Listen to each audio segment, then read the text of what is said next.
Hello students, in this video we will cover the next part of our chapter. In the previous part we have completed the autotrophic mode of nutrition. I hope you have seen that video also and understood it.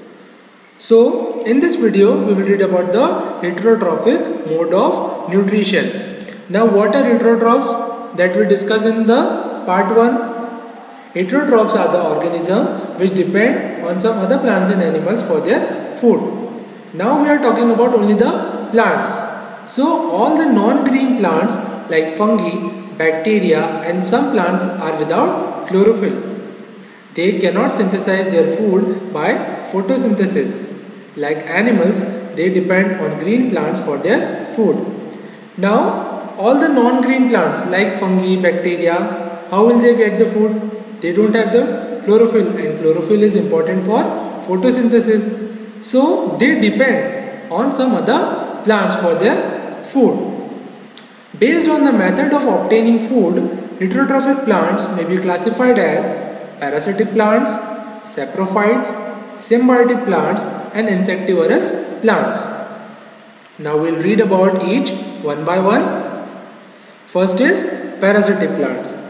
Non-green plants that obtain their food from some other green plants are called the parasitic plants. Now parasitic plants are the non-green plants, means they don't have the chlorophyll, they won't carry out the process of photosynthesis and they won't be able to make their food.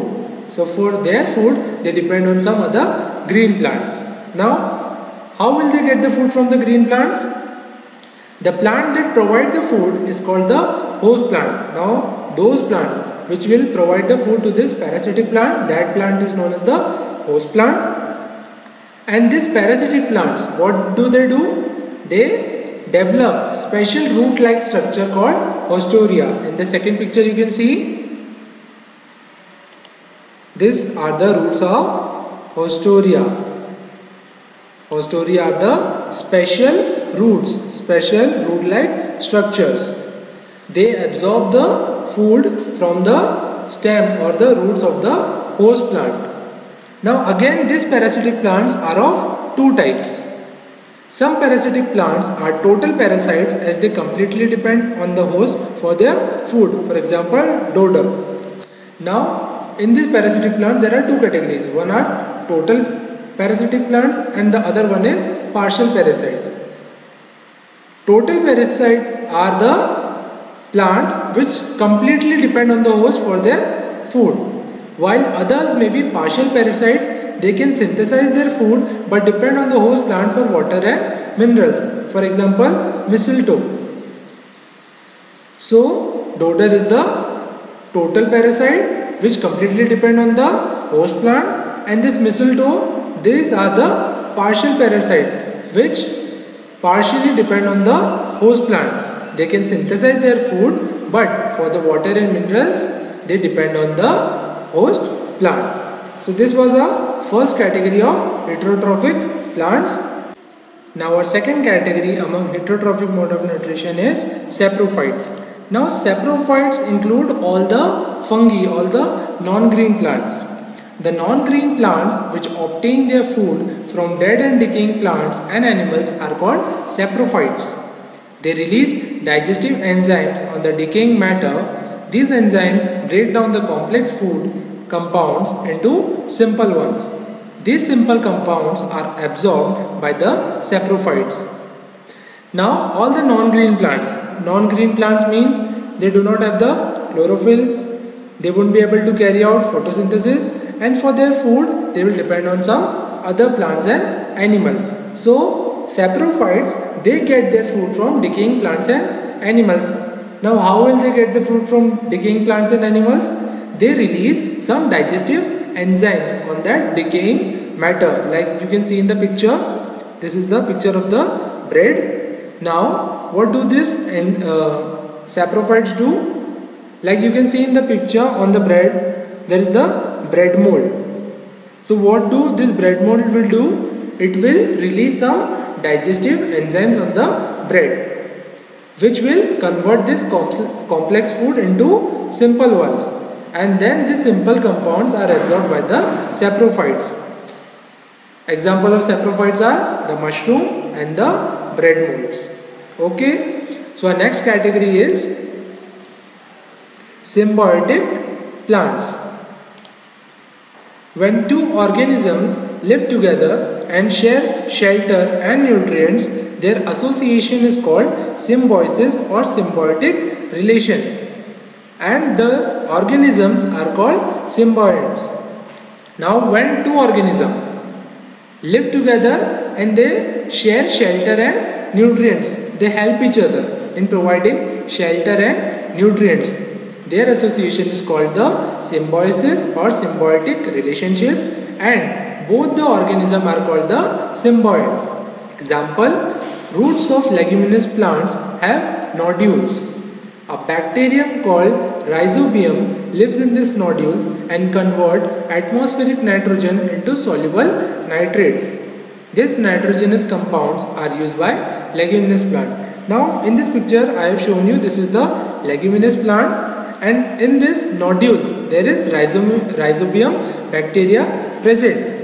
Now what do this bacteria do? It convert the atmospheric nitrogen into soluble nitrates. Now these soluble nitrates are used by the plant for making the food for both leguminous plants also and Rhizobium also. So in this way, this Rhizobium help leguminous plant to make food for both of them. So these both are in a symbiotic relationship. Our next example is lichen are symbiotic organisms in which alga and fungus live together and derive nutrients from each other. Now in the second picture, this is the picture of lichen. Now it is a combination of alga and fungus. They both help each other. The alga is green and autotroph. It makes food for both by photosynthesis. Now this alga, it is a green plant. So what it will do? It will prepare the food by the process of photosynthesis for alga also and for fungus also. And the fungus provides shelter and water and minerals to the alga. Now fungus will provide the water and shelter to the alga for preparing the food. So again this alga and fungus are in a symbiotic relationship. So these are the symbiotic plants and they depend on some other plants for their food. So they are also heterotrophic mode of nutrition. So last category among heterotrophic mode of nutrition is insectivorous plants. The insectivorous plants are green plants. They can make their food by photosynthesis but trap and digest insect to meet their mineral requirement. This plant grows in soil which are poor in minerals. Now these insectivorous plants are the green plants. They can carry out the process of photosynthesis but they are mineral deficient. They don't get the required minerals. So for the required minerals, they trap the insect. Now why they are not getting the required minerals? Because the soil in which they are growing is lacking in the minerals. It is lacking in the nitrogen. So what do? They trap the insect and digest it.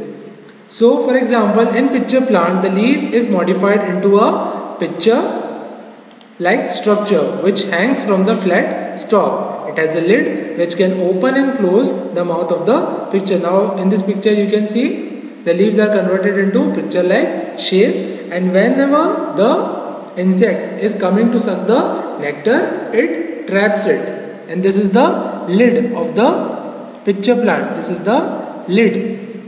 Whenever an insect comes, it traps the insect by closing the lid, and after that they will release the digestive enzyme and digest the insect and get the required minerals. As some other insectivorous plants are Venus flytrap, sundew and bladderwort. This Venus flytrap is also a insectivorous plant. Its leaves are very sticky and the insects get stick to it, and after that they digest the insect and get the required minerals. So students, this was our last topic from the chapter. Now we will complete the book exercise. Our first question is, tick the correct answer. The plant which is parasitic in nature is dodder plant, yeast, fungi, mushroom. Yes, parasitic plants are the dodder plant. Okay. All green plants are heterotrophs, autotrophs, parasites and symbiotic. Yes, all green plants are the autotrophs. They make their own food by the process of photosynthesis. Organisms that live on the other organisms are called heterotrophs, autotrophs, symbionts and parasites. Yes, they are known as the symbionts like leguminous plant and rhizobium, alga and fungus. With iodine solution, starch turn yellow, blue black, green, black. Yes, we have seen the activity. The starch turns into blue black. Plant get nitrogen from air, soil, animals, rain. Now just now we read about insectivorous plant. Plants get nitrogen from the soil. Now the next question is, soil in which insectivorous plants grow are deficient in nitrogen, sulfur, phosphorus, all of these. So the answer is nitrogen. Plants manufacture food in the form of, yes, starch, fructose, glucose or symbiotic. Yes, they manufacture their food in the form of glucose. They store their food in the form of starch, but here it is written manufacture, so the right answer is glucose. Plants obtain carbon dioxide from air through stomata in the leaf, xylem, leaf vein, stem surface. The answer is stomata. From stomata only the exchange of gases take place. Now our next question is, fill in the blanks. First one is, chlorophyll is a dash pigment present in dash. Yes, chlorophyll is a green pigment present in the leaves. Second is, chlorophyll traps energy from the sun. They trap the solar energy. The occurrence of photosynthesis is tested by the presence of dash in the leaf. What do we test? Yes, starch in the leaf. In dash plants, digestive juice is secreted on the trapped insect. Yes, it is the insectivorous plants. In lichen, dash and dash live in symbiotic association. Yes, alga and fungus. And the last one is, leguminous plants are an example of, yes, symbiotic association. So by this our chapter is completed, and now you have to complete your copy by writing question answers from the PDF file. Hope you understood the chapter.